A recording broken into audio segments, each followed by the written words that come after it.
Every piece of music tells its own little internal story. So what I want to be able to do is have my little music story somehow match up with the game story or with the story that's being told by the visuals.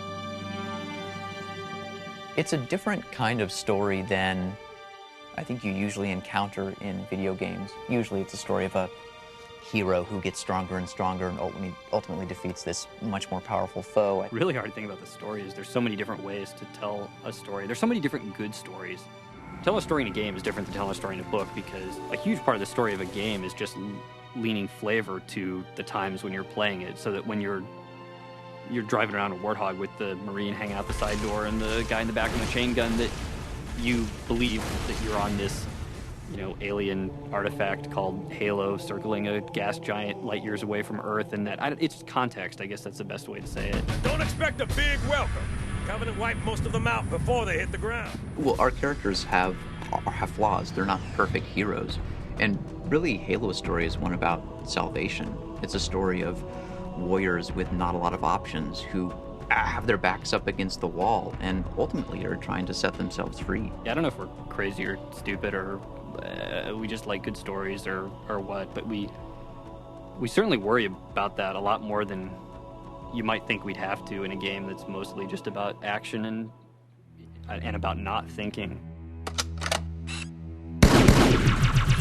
This process began with the end of Halo and realizing all the stuff that we had left out. This is it, baby. Hold me.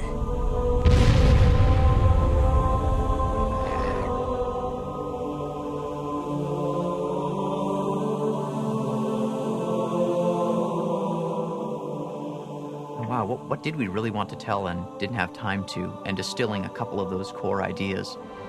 The entire fleet is engaged, Cortana, with respect. What the hell sort of reinforcement have you got? Jason locked himself in a room for a while and organized his core ideas, and then came to me and said, hey, these are my thoughts about a story for Halo 2. What do you think? And approached other people as well. It's not about making it complex, and it's not about playing movies for 2 hours between every 5 minutes of gameplay, but the more you can allow somebody to believe, instead of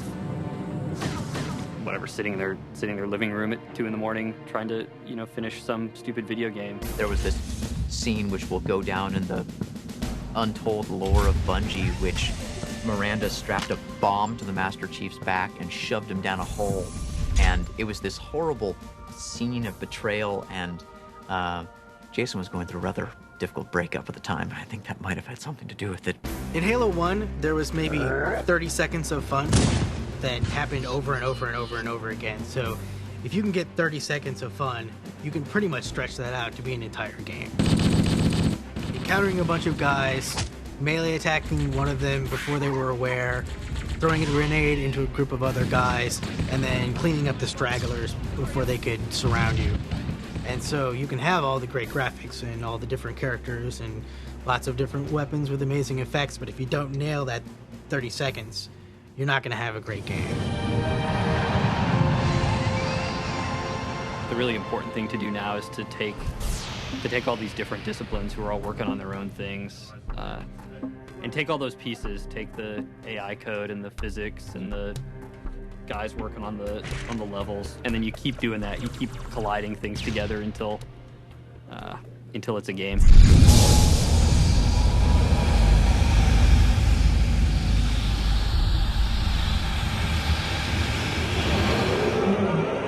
Animation is what brings our whole game to life nowadays. What we are doing now for animation is so much more in-depth. We're bringing so much more character to each one of the entities in our game. You have to realize that the character is going to run around that environment, look at it all over the place, up and down. We always want to try to put a bit of ourselves in the character. It's at least what I'm trying to do with the Brood as well.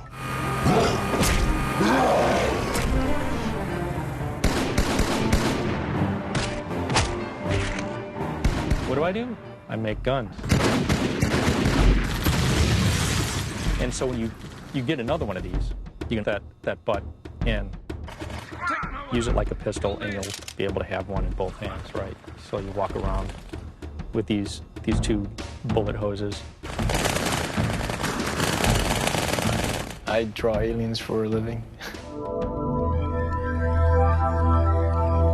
The storyline from what we've read and what Joe and Jason have come up with is really evolving, and there's a lot of twists in there, and I can't wait to see all the work that we've done, put it in the game and play it at the end of the game. It's going to be awesome. We really want it to feel like that there was history there. There's damage that existed from some battle that happened 900,000 years ago. The biggest challenge is packing in all the detail we want so that every time you look at the screen of your Xbox, you say, wow, that's beautiful. I guess we're sort of feeding off each other, so it's a really creative group of people that trust each other.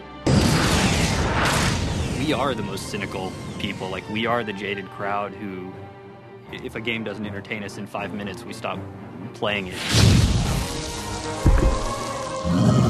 Take the player from the ruins of Halo to these ancient Forerunner facilities in the atmospheres of gas giants. It's sort of a galactic romp from one place to the next, and I think that in of itself is going to keep the player on the edge of his seat, wondering, where am I going to be, and what do I get to do when I get there?